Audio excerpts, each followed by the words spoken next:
生於地產世家嘅李應潮，自細鍾情電子科技，就算佢順從家族期望投身工程業，最終佢都決意半途出家，重走科技路，希望發揮自己嘅研發精神，以科技改善人類生活。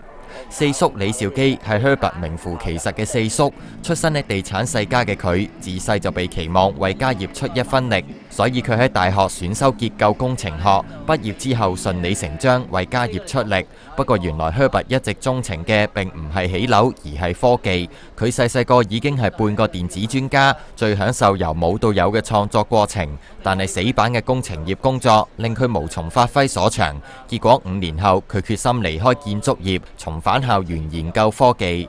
你仲係俾個樓市去控制住你，咁啊，即係你個大市你變即係變唔到嘛？你要跟個樓市去做嘢，咁啊唔係即係好被動咯。咁你而家但係你就去即係自己創新啲嘢就唔同嘛，你發揮大好多咯。Herbert 喺05年創立咗自己嘅科技公司，不過受家庭環境影響，佢始終都同地產業沾上關係。試過有一段時間沉迷炒樓，但係去到最後佢都領悟到呢一啲都唔係真正嘅成就，於是佢決定要做回饋社會、對人類有貢獻嘅事。佢專注發展公司同埋研發業務，近年公司成功研發出裸眼 3D 影像顯示技術，唔使戴住 3D 眼鏡都可以睇到立體效果。Herbert 相信要帶領科技潮流，就要不斷研發創新，而最終嘅目標就係令到人類嘅生活變得更美好。